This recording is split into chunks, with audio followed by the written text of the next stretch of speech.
श्री गणेशाय नमः। वासनात् वासुदेवस्य वासितं भुवनत्रय सर्वभूत निवासोऽसि वासुदेव नमोस्तुते। प्रभो नंद कुमारो मैं स्वामिनी वृषभानुजा कृतार्थोहम कृतार्थोहम कृतार्थोहम न संशय। सर्व दर्शक मित्रों सुप्रभात, जय गणेश। વીટીવીની આ વિશેષ રજૂઆત ભવિષ્ય દર્શન કાર્યક્રમ। મિત્રો, ભવિષ્ય દર્શન કાર્યક્રમ એટલે જ્ઞાન, આધ્યાત્મિકતા અને જ્યોતિષનો આ ત્રિવેણી સંગમ છે। સાથે જ્ઞાન, ઉપાસના, ધર્મ, આધ્યાત્મિકતા, આપના પ્રશ્નોના જવાબ, બારે બાર રાશિના જાતકોનો કેવો રહેશે આજનો દિવસ, શુભત્વને આપવાવાળી વાત, દિશાથી માંડી અને દશા સુધી દરેક બાબતોને આપણે સમાવેશ કરીએ છીએ ભવિષ્ય દર્શન કાર્યક્રમમાં।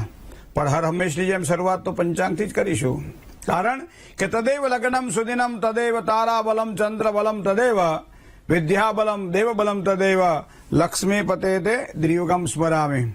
મિત્રો, 26/5/2025 અને આજે વાર છે સોમવાર। તો 26 તારીખ છે, 5મો મહિનો 2025 અને સોમવાર છે આજે।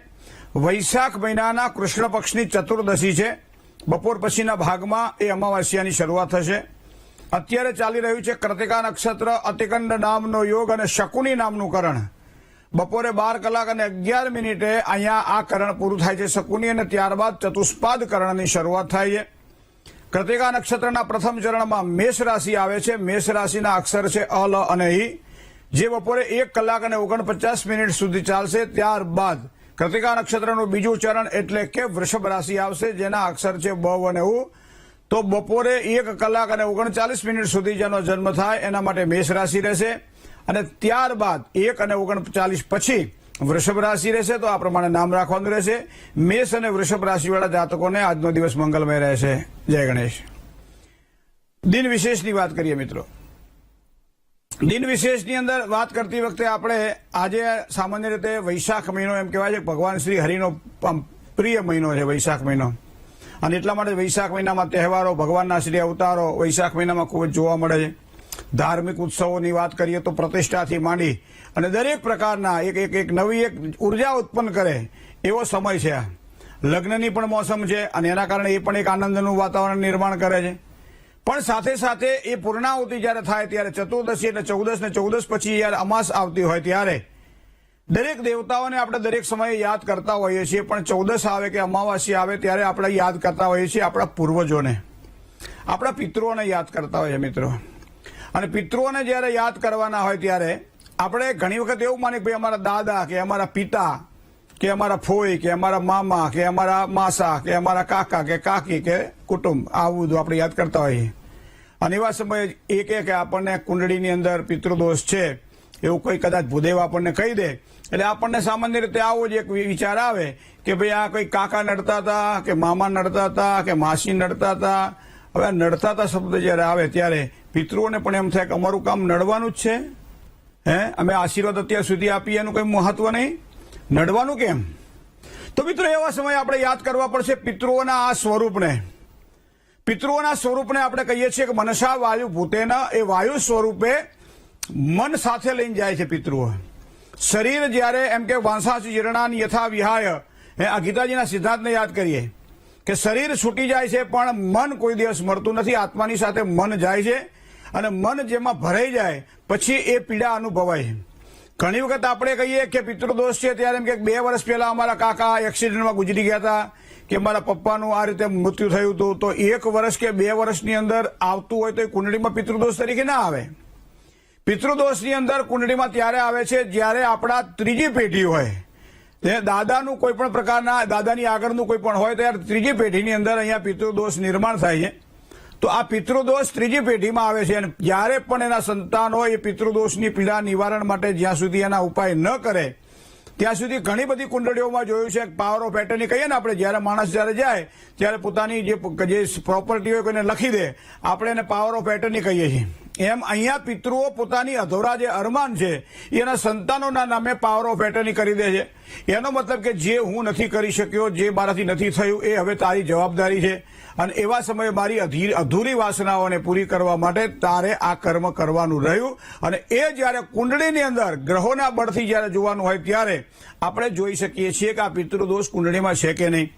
ઘણી વખત કોઈ પણ મકાનમાં આપણે રહેવા જઈએ, મકાનમાં ઘણા સમય સુધી રહેતા હોય અને ત્યારબાદ ઓચિંતાનું એ મકાનની અંદર જ્યારે ખર્ચાઓ વધવા માંડે, મકાનની અંદર તિરાડો પડવા માંડે, મકાનની અંદર કોઈ પણ ઇલેક્ટ્રોનિક્સ આઇટમો બગડવા માંડે, મકાનની અંદર અણધાર્યા બધા જે કહેવાય કે ખબર ના હોય એવા બધા અનુભવો થાય. ક્યારેક નાગના સપનાઓ આવે, ક્યારેક પાણીના સપનાઓ આવે, ક્યારેક આ બધા ચિત્ર વિચિત્ર સ્વપ્નાઓ જ્યારે આવે સવારમાં પરોળિયાના સમયે, ત્યારે આ પણ પિતૃદોષનું કારણ હોઈ શકે છે. બીજું, સંતાનોની બાબતની જ્યારે વાત કરવાની હોય ત્યારે સંતાન ન થવા એ પણ પિતૃદોષનું કારણ છે. અને સંતાનો થયા પછી સંતાનોમાં સારા સંસ્કાર આપણે આપ્યા હોવા છતાંય સંતાનો આપણા કહ્યામાં ન હોવા, આ પણ પિતૃદોષ છે મિત્રો. તો આ પિતૃદોષને આપણે અહીંયા સંતાનોની બાબતમાં જોઈ શકીએ છીએ. સંપત્તિની બાબતમાં કદાચ પૈસો ન હોય ત્યારે માણસ દુઃખી થાય એ બરાબર છે, પણ ઘણી વખત પૈસો હોય તો પણ માણસ દુઃખી થતો જોવા મળે છે. તો એનો મતલબ એવો થાય કે પૈસાદાર માણસો જ સુખી થાય એવું જરૂરી નથી. પૈસો જેની પાસે ના હોય એ સુખી હોય છે, પણ જ્યારે કુંડળીમાં પિતૃદોષ નિર્માણ થતો હોય ત્યારે પૈસાદાર વ્યક્તિઓને પણ દુઃખી જોયા છે. ચહેરા પર ઉદાસ હોય, મલિનતા હોય, એકલા બેઠા હોય અને બધું જ એની પાસે હોય, બરોબર. સારામાં સારી ગાડી હોય પણ એની સાથે ફરવા વાળું કોઈ ના હોય. એ ડાઇનિંગ ટેબલ પર બેઠા હોય, 32 જાતના પકવાનો પડ્યા હોય, વ્યંજનો બધા પડ્યા હોય, પણ એની સાથે કોઈ ખાવા વાળું ના હોય. વ્યવહાર હોય, તહેવાર હોય કે પ્રસંગ હોય, બધા જ પોતાની રીતે માલતા હોય, પણ આ વ્યક્તિ એકલો બેઠો હોય કારણ કે એનું મન એને દ્વિધા છે અને એના કારણે એ એકાંત અનુભવે છે. એનું મૂળ કારણ આ પિતૃદોષ છે મિત્રો. પોતાની પાસે હોવું છતાં ભોગવી ન શકવું, આ પિતૃદોષના કારણો છે. અને એના કારણે શરીરમાં અમુક રોગ હોય તો અમુક વસ્તુઓ નથી ખવાતી, આપણે જાણીએ છીએ. તો એનું પણ આ કારણ છે કે સામે હોવા છતાંય તમે એને ભોગવી નથી શકતા. 3 કે 5 માળની હવેલી છે છતાંય આપણે લિફ્ટથી ચડવાનું હોય તો બરાબર છે, બાકી જો પગથિયા દાદરા ચડવાનું હોય તો નહીં ચડાય. શું કામ? કે પગમાં વાહ છે અને એના કારણે અમે આ ઉપર ચડી શકતા નથી. ઢાંકણી ઘસાઈ ગઈ છે, આ ઢાંકણીમાંથી અવાજ આવે છે, પગમાં કળતર થયેલી છે, ગેગરિંગ સમથિંગ. તો આ બધું હોવા છતાંય ન ભોગવવાની પાછળ તો એમાં લખ્યું મનસા વાયુ ભૂતેના પિત્રએ ત્વામ અહમ નિમંત્રયે.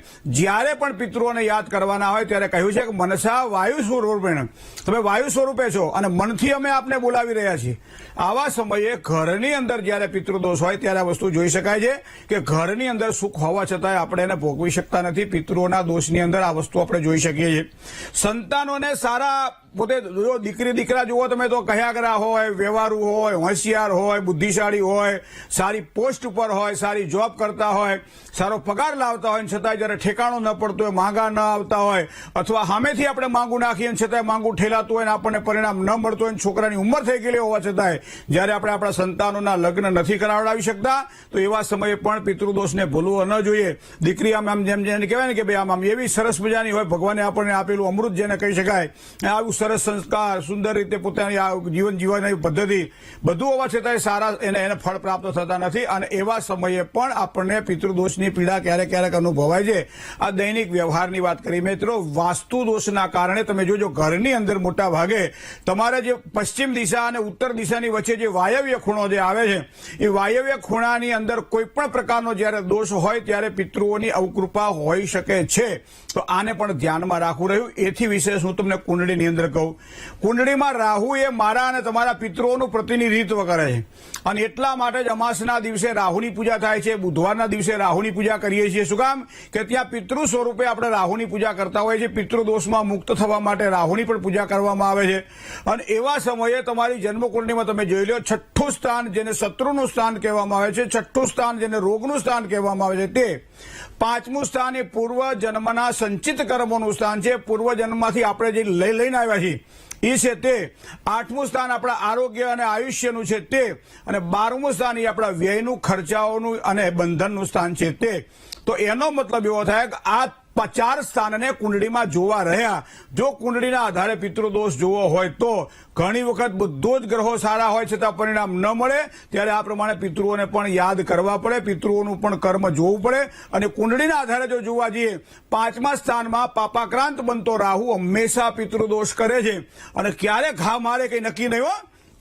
છેક છેલ્લી ઘડીએ નથી કહેતા કે 2 માર્ક્સ માટે રહી ગયો, 1 મિનિટ માટે રહી ગયો, એની પાછળ કયા કારણ હોઈ શકે મિત્રો? આપણે તો મહેનત ભરપૂર કરી છે, છતાં આપણને કેમ પરિણામ નથી મળતા? 3 વખત વિઝા માટે રિજેક્ટ થયા, આવી વાતો પણ આપણે સાંભળતા હોઈએ છીએ. ઘણી વખત આમ છેટ મોઢામાં મૂકવાનો કોળિયો તૈયારી હતી અને એ સમયે હાથમાંથી કોળિયો છીનવાઈ ગયો. ક્યાંથી પ્રાપ્ત થાય છે મિત્રો? તો આવા સમયે અમે કુંડળીમાં જોયું છે કે 5મા સ્થાનની અંદર જ્યારે રાહુની ઉપસ્થિતિ હોય ત્યારે આ પિતૃદોષ મને તમને સુખ લેવા દેતો નથી.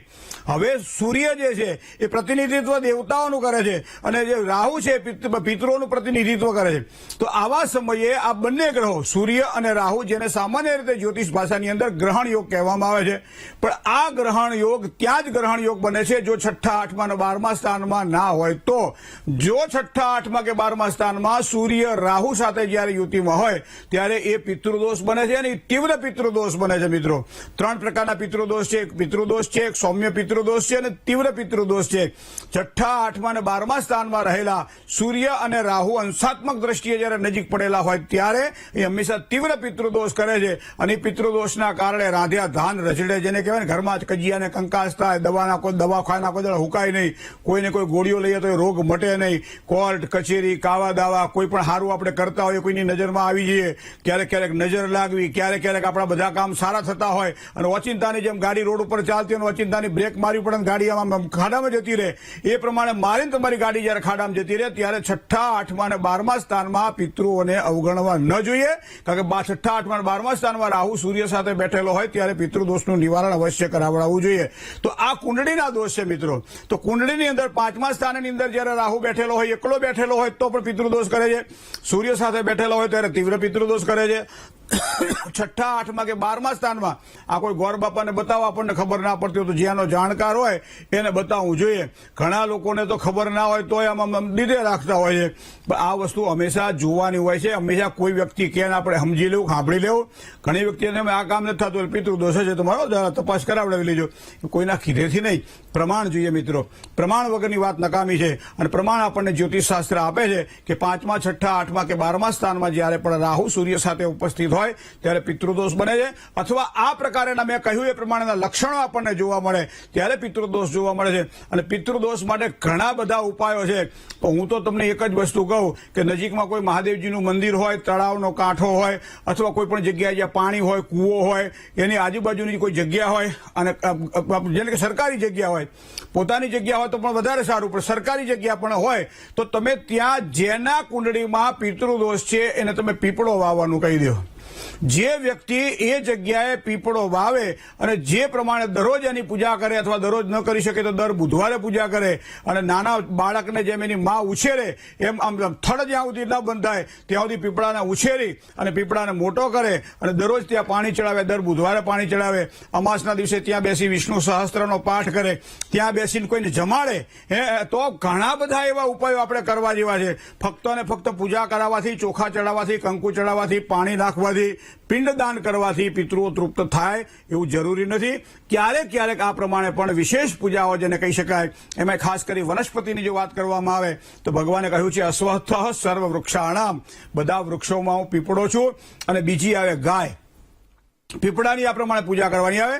ગાયની જે પૂજા કરે છે, ગાયો પુચ્છેસુ તર્પિતામ, નીલ પુચ્છેસુ તર્પિતામ એવો છેલ્લે પ્રયોગ કરવામાં આવેલો છે. દ્વાદશાનું જે હરાવણું થાય એમાં પાછળના ભાગમાં ગાય પૂછડે પાણી રેડવાનો નિયમ છે. ગાયના દાન તો તમે દરેક જગ્યાએ દેવો. વરરાજા જયારે યજ્ઞ મંડપમાં લગ્ન કરવા માટે બેસે છે ને ત્યારે ગોર બાપા પહેલા એને ગાયનું દાન દેવાનો સંકલ્પ કરાવડાવે છે કે ગૌ દાન કરો પહેલા, પછી તમે વરરાજા થશો, પછી આગળ વધીને કન્યાના વિવાહ થશે. યજ્ઞ યાગાદી કર્મ હોય ત્યારે પણ ગાયનું દાન દેવાનો નિયમ છે. હવે આપણી પાસે શક્તિ નથી, ભક્તિ નથી, ગાય લાવી શકતા નથી, એવો ખર્ચો કરી શકવાની આપણી તેવડ નથી, તો આવા સમયે ગાયને દાન આપીએ તો પણ ચાલે. અને ગાયને દાન આપવું મતલબ ગાયને ઘાસચારો નીરવો. તો આ પ્રમાણે જ્યાં કોઈ ગૌશાળા ચાલતી હોય, જ્યાં ગાયોનું જતન થતું હોય, ગાયોની સેવા થતી હોય, ગાયોની પૂજા થતી હોય, જે જગ્યાએ ગાયો હોય ત્યાં જઈ અને પોતાની શક્તિ ભક્તિ પ્રમાણે ગાયને ઘાસ નાખવામાં આવે અથવા તો એ યોગ નિમિત્તે કંઈક એને પ્રદાન કરવામાં આવે તો પણ પિતૃદોષમાંથી આપણને મુક્તિ મળે છે. તો ગાયની પણ આ પ્રમાણે જો પૂજા કરવામાં આવે તો પણ પિતૃમાંથી રાહત મળે છે. બાકી તો આપણે જે કરવાનું એ કરવું જ રહ્યું. પણ બે વસ્તુ ખાસ ધ્યાનમાં રાખજો કે એક ગૌ સંવર્ધન થાય તો પિતૃદોષમાંથી મુક્તિ મળે, અને બીજું ગાવો વિશ્વસ્ય માતા, એમ કીધું ગાય વિશ્વની માતા છે, અને માટે જ ગાય માતાને આપણે માતા કહીએ છીએ અને ગાય માતાને આપણે પગે લાગીએ છીએ, ગાય માતાની પૂજા કરીએ છીએ એટલા માટે કે આપણા પૂર્વજો રાજી રહે છે. તો આ બે વસ્તુને ધ્યાનમાં રાખીએ મિત્રો તો પિતૃદોષમાંથી અવશ્ય મુક્તિ મળે છે. ખાસ કરી અમાસનો આ દિવસ હોવાના કારણે આપણે પિતૃઓને યાદ તો કરવા જ રહ્યા. કશું ના કરીએ તો પીપળે પાણી તો ચડાવીએ, તો દરરોજ સવારમાં અથવા દર બુધવારે અથવા અમાસના દિવસે પીપળે પાણી ચડાવીએ તો પણ પૂર્વજો રાજી થાય. કારણ કે ખાલી એક ટીપું પાણીનું પડે ને એના નામથી તો પણ પૂર્વજો આપણા રાજી રહેતા હોય છે, અને એના કારણે એનો રાજીપો આપણા જીવનમાં આવતો હોય છે અને સારામાં સારા સુખ આપણને મળતા હોય છે. જય ગણેશ.